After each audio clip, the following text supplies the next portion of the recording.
Afternoon, everybody. Welcome to our Wellness Wednesday webinar with Dr. Kim Sonta. We're very privileged to have her with us, and today she is presenting to us on menopause and keeping it simple, giving some advice around what to look for over this time, making a smooth transition. We're very lucky to have her expertise and knowledge with us, a very experienced obstetrician and gynecologist, and I know female health, and particularly this stage of the life, is one of your passions, and we're really looking forward to all of the knowledge bombs and wisdom that you're going to share with us all today. So Kim, I'll hand over to you. Thank you very much for your time.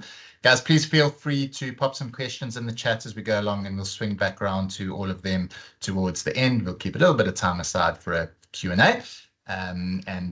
Kim, over to you. Hi, thanks everybody. Well, thank you very much firstly for having me, and secondly for asking me to speak about perimenopause and menopause, which I think has become quite topical over the last while, which I think is great to open up the conversation and also to have a bit more information about it. So I'm just going to start with the presentation, and then like Adrian said, we can have questions at the end. So just to go through a little bit about what menopause is and perimenopause, what symptoms would you experience during menopause, perimenopause, how does this affect me, and what treatment is there and additional screening. This is a stat that I just wanted to share, well, two stats actually, which I even found quite interesting, was that 74% of perimenopausal women are affected by hot flushes. So that's really 3/4 of all women in perimenopause, so that's a very high number. And 1 in 2 women over 50 will break a bone due to osteoporosis, so have a fracture, which is usually a fracture which has very little impact needed, so quite a low trauma fracture. So the definitions, perimenopause is a transition phase before menopause, which is marked by hormonal fluctuations. So that's quite vague, because what does that really mean and when does this phase happen? But it's easier to go through to the definition of menopause. So menopause is the point at which menstruation stops for 12 consecutive months. So basically when you haven't had a period for a year, and then the perimenopause is the phase before that. So early perimenopause, usually you'll find that the cycle length may increase by 7 days. So instead of a 28-day cycle, you might now have a 35-day cycle. And then late perimenopause is where you have amenorrhea. Amenorrhea means for more than 60 days, but then obviously for less than a year. So those are just the definitions of the different phases.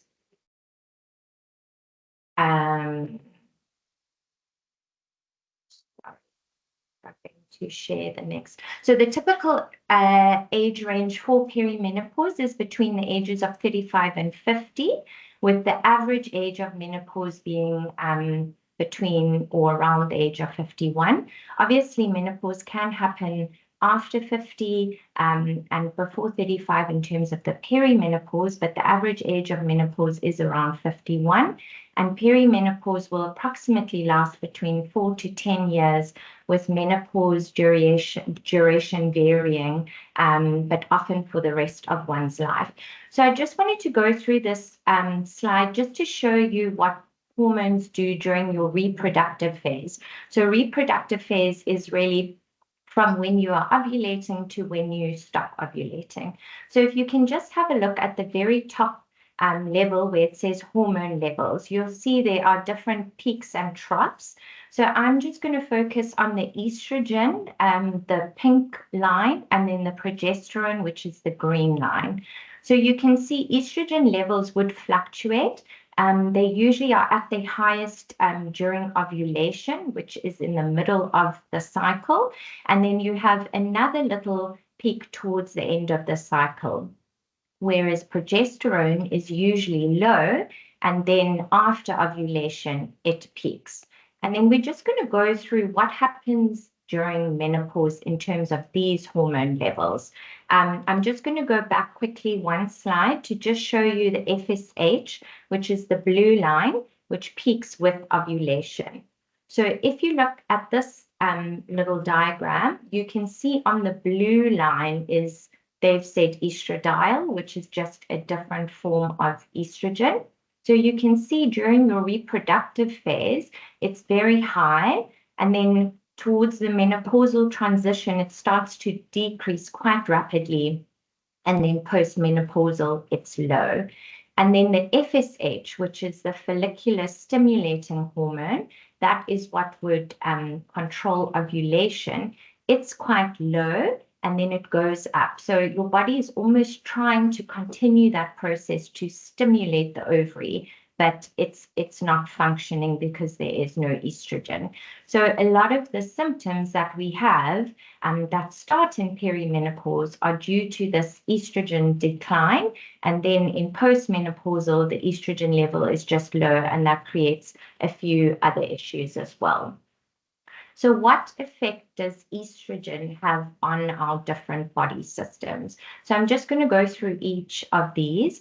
So the reproductive system, a low estrogen will cause you to not have a period, or a very irregular period, like I mentioned before, when you start skipping the periods. It will also cause your ovulation to stop and decrease your fertility. In terms of bone health, estrogen is very important in bone growth and remodeling. So when you have low levels of estrogen, you have increased bone resorption and decreased bone remodeling. So the bone is being resorbed much faster than it's being made. And this will affect the bone in terms of developing osteopenia, which is weakened bone, and osteoporosis, which is abnormal bone. This can be checked by doing a bone density scan, which is a scan that looks at the density of the bones and then categorizes it into either osteopenia, osteoporosis, or normal bone. And I'll talk a bit more about the screening later on. With regards to the skin and the hair, there will be thinning of skin, dry skin. This is particularly affecting the vulval and vaginal area, so that's called atrophy, which might cause an increase in discomfort with intercourse, or just general discomfort throughout the day. The hair also thins, and you can have hair loss as well. In terms of the cardiovascular system, with lowering estrogen levels, we do see elevated cholesterol levels and an increased risk of cardiovascular disease. So high blood pressure, heart attacks, and general heart dysfunction. With cognitive and psychological effects, women might complain of brain fog, mood swings, depression, and anxiety. And then some other key things that one might experience are insomnia, headaches, and then the hot flushes, which is the big one.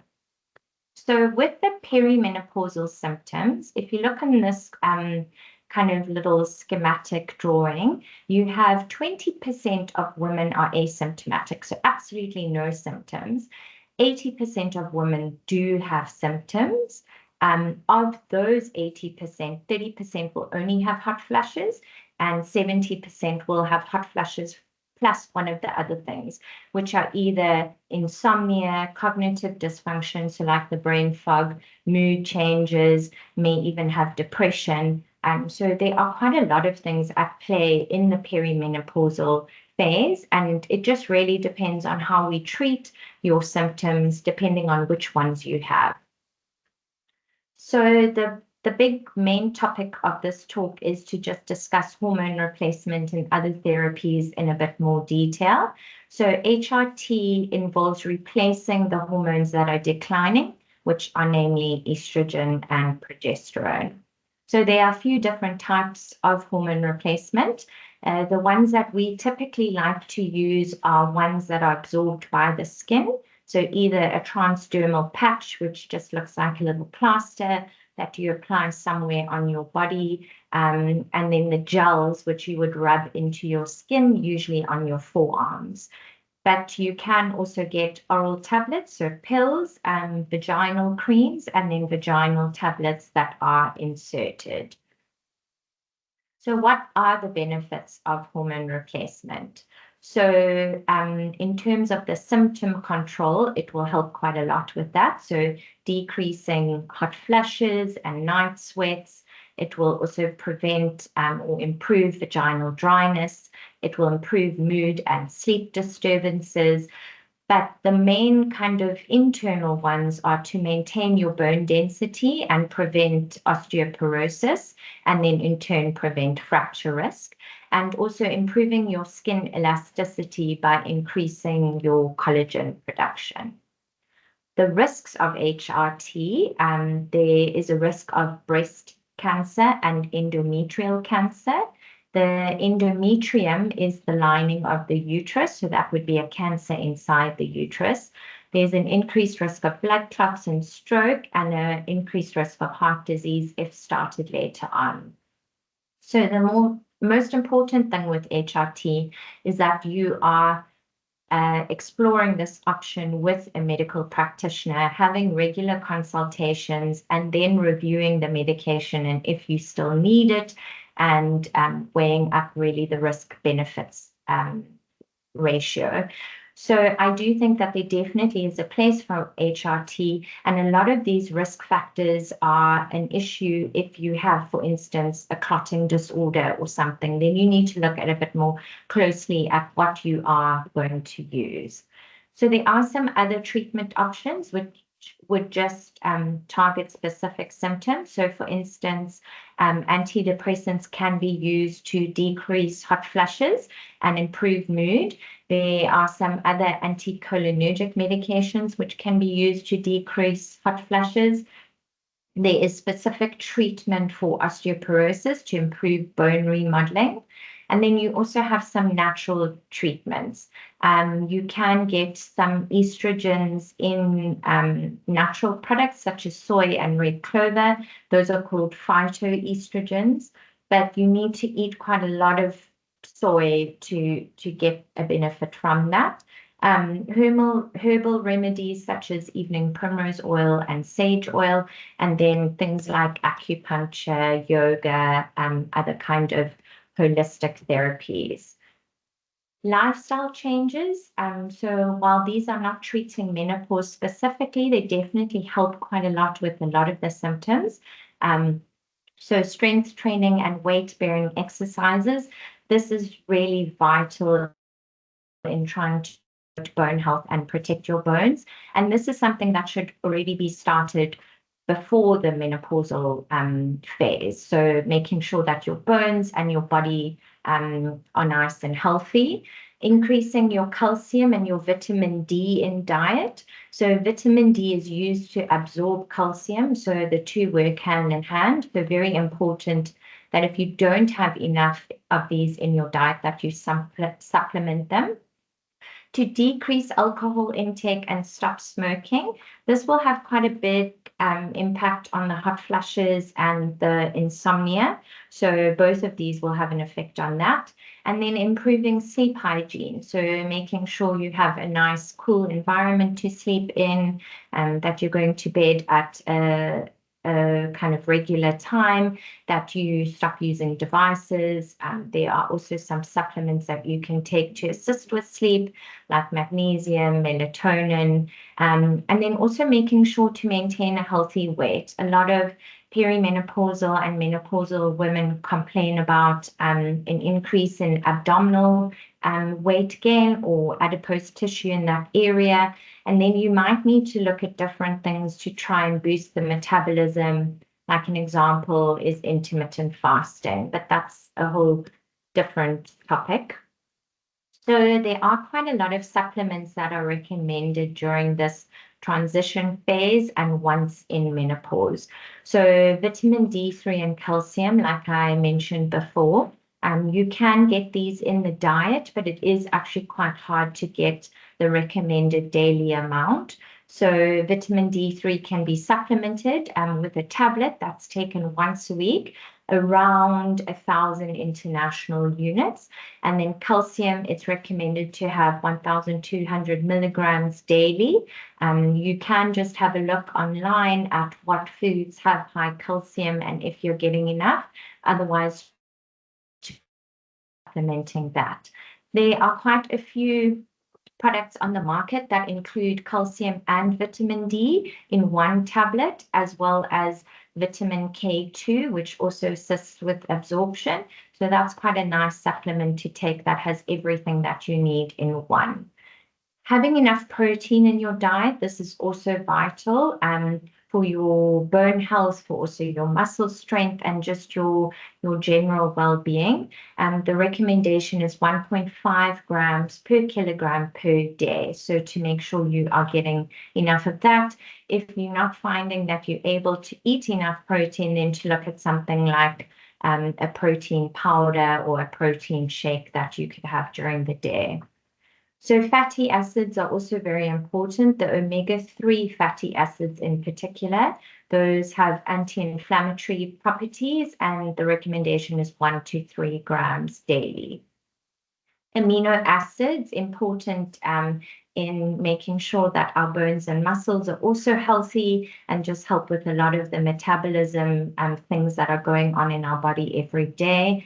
These would be beta-alanine and glutamine, which are usually found in powders that you can add to your cereal or a glass of water daily as well. And then magnesium, as I mentioned, to improve sleep and also recovery and help with any fatigue and muscle aches.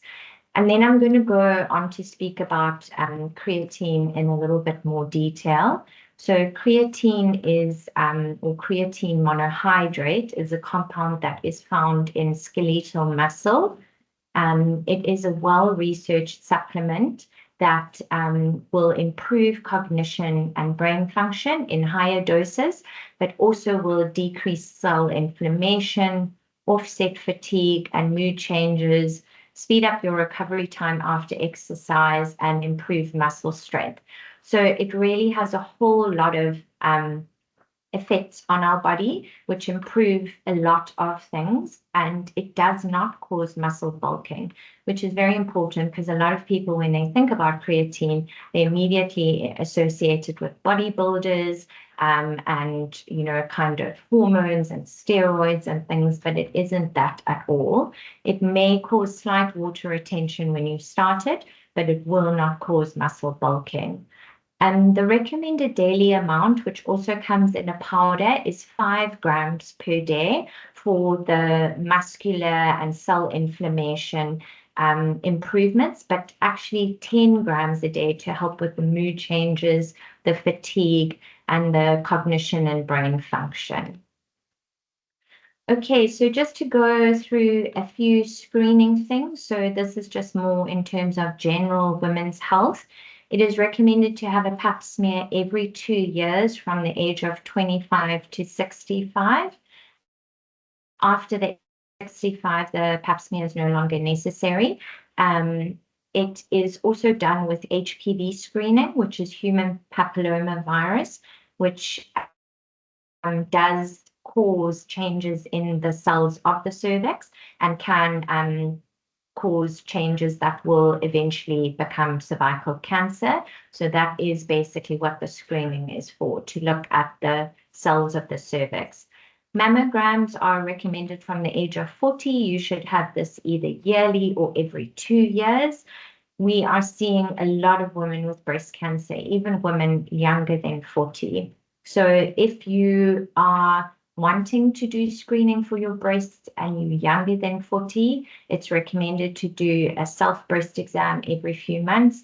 And then also if you do feel something or you are worried about a lump or fibrous tissue, that you go and have a breast ultrasound. You can ask your GP to refer you. You can even call a radiology department and set up an appointment on your own. If you do have a first-degree relative who has breast cancer, you should start screening from 10 years before they were first diagnosed. So, for example, if they were diagnosed at the age of 45, then you should start the screening from the age of 35 with breast ultrasounds then, and then later mammograms. So the bone mineral density scan is a specialized scan which basically looks at the integrity of your bone, in particular the bottom of the spine, so the lumbar spine, and the hip, so the neck of the femur and the femoral head. So that will give you an indication of what your bone health is and whether you do have osteoporosis or osteopenia, and that is recommended from the age of 50. A colonoscopy is recommended from 50 years as well. That's obviously not just limited to women and men as well, and that is to look for any abnormalities in the colon, like polyps, which could be removed and prevent colon cancer from developing later on in life. So the take-home message really is three things. I really urge you all to do strength training, specifically weight-bearing exercises, and this doesn't really matter where you are in terms of the reproductive phase or the menopausal phase. It really is important for women to consider creatine supplementation. I think it's something that all women can benefit from. And then, like I said, breast cancer is on the rise, to make sure you are doing breast screening. Okay, so thank you very much for your time. And yeah, I'm happy to answer any questions if you have any. Brilliant, Kim. Thank you so much. The chat was alive throughout the presentation, so you wouldn't have seen it. But I've tried my best to keep track here, and I'll post the questions to you just to make it a little bit easier. And guys, you can keep those questions coming. Just a note: there were some things on the slides, and that we will share the recording, and you'll see the slides, and you'll be able to recap everything that Kim has shared with us. Just to start off, Kim, there are a couple of things sort of around hormone replacement therapy. A few questions that came in on that. So I'll just try to group them together a little bit. But firstly, there was a question of what it actually is. So what's inside it when you're taking any of those? What is the actual medication including there? So the hormone replacement is usually progesterone and estrogen combined. So it's a synthetic version of estrogen and progesterone, which have been pharmaceutically developed. There are different subtypes in that, and then also the methods of the way that you take the hormone replacement. So like, for instance, if you use a gel which you rub on your arms, that would only be an estrogen gel, and then you would need to take the progesterone in another form, so either a tablet or a patch or an intrauterine device. So in summary, they are synthetic products, and it just depends on which ones you use and which ones you need in the way that you take them. There seem to be a few questions sort of around this topic and cancer, in terms of, are there certain forms that are a little bit better? Is there an association between that and risks of cancer? And if you perhaps have a family history of cancer, should you be more mindful of HRT?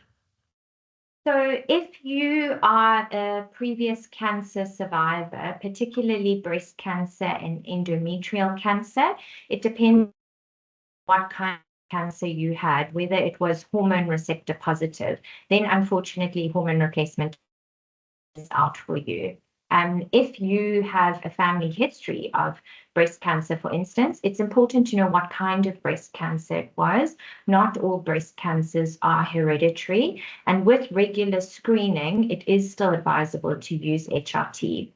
So with the screening process of mammograms and an ultrasound scan to have a look at your uterus, that should be done yearly. So if you are put onto hormone replacement, you are using that obviously prescribed by whoever has prescribed it, you need to do a follow-up with them yearly to screen for these things. The issue with cancer is that there were a few studies done when hormone replacement first came out that were done in a subgroup of older women, so over the age of 65, who were started on hormone replacement, and that was also oral hormone replacement. And that showed an increased risk in breast cancer. Unfortunately, that's the complete wrong age group that we want to target for hormone replacement. We want to target the younger women in where the hormone levels are starting to decline to minimize the symptoms. So the problem is that that's created quite a lot of fear among women who don't want to use it because of the risk of breast cancer, but the risk is still incredibly low. And with the proper screening, I would still recommend using hormone replacement if you feel that you need it. And just to go back, the risks are greatly decreased with the patches and the gel. So that's why that would be where I would recommend starting. So they have the lowest absorption rate in terms of the risks of all the other things, but maximum benefit in terms of the symptom control. Super. And there's a question, if you've already been diagnosed with osteoporosis, would you still start HRT after that? Yes, so I would still start hormone replacement. That's one of the treatment modalities. And then you also will probably need a different treatment for osteoporosis as well, just getting a kind of multi-modality. So hormone replacement definitely will help, but unfortunately, it probably won't reverse the osteoporosis. It will help prevent further osteoporosis, but you will still need other medical treatment for the osteoporosis.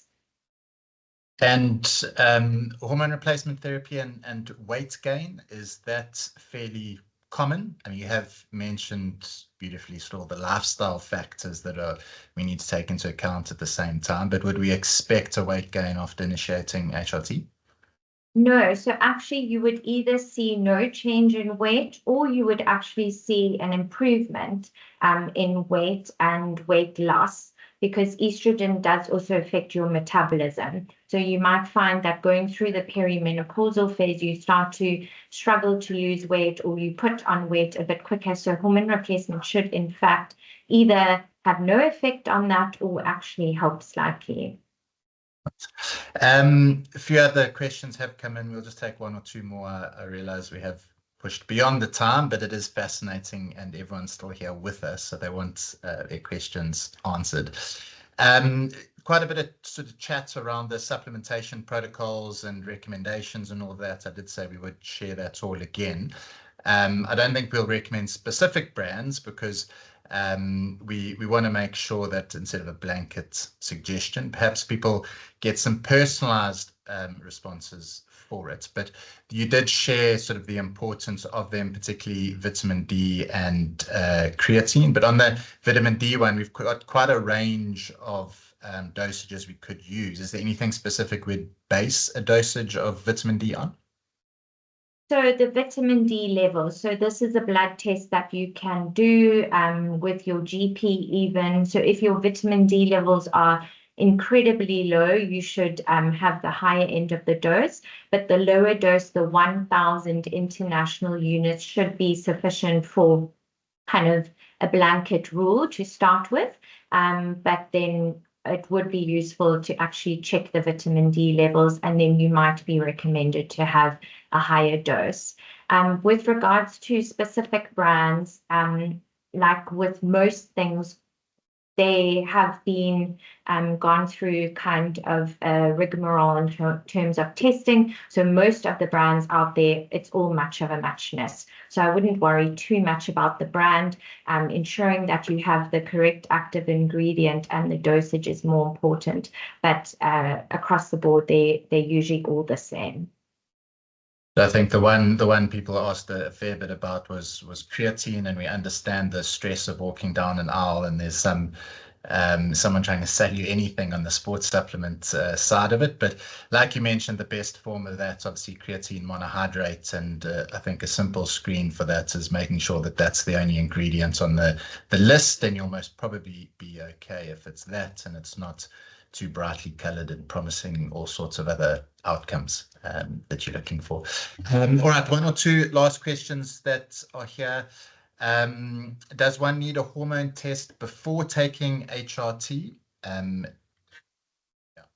So if it's not obvious, if you are still having a period, but you are having some of the other symptoms, it is useful because it's not really clear what phase you are in. So just to check the hormone levels, have they started declining or are they still normal? If you're not having a period and you're having hot flushes, you don't really need a test. It's self-explanatory that your estrogen level will be low. But there is kind of that gray area in the beginning where you're not quite sure. I mean, most people have brain fog and feel tired. So it's quite non-specific initially if you don't have any of the other things. So then a blood test would be recommended. Yeah. Kim, thank you so much for your time. You did share your contact details as well. And when we share the recording, we'll be able to grab them again. Obviously, in this space, reaching out to health practitioners for your questions, for understanding anything, because while these sessions give us sort of high level, and I'm sure, Kim would echo this, is the importance of personalizing all of that in terms of your own approach to it, be it with treatment or management or supplementation or whatever it is. So please do reach out to a health practitioner to chat a little bit more about it. Kim, thank you very much for your time. Everyone has enjoyed it and gained a lot of information from this, and all the comments in the chat pretty much support that. So thank you, and thank you to everyone who attended today. Look out for our next webinar, which will be advertised in a couple of weeks for this space. Thanks, Kim. Thank you. Bye.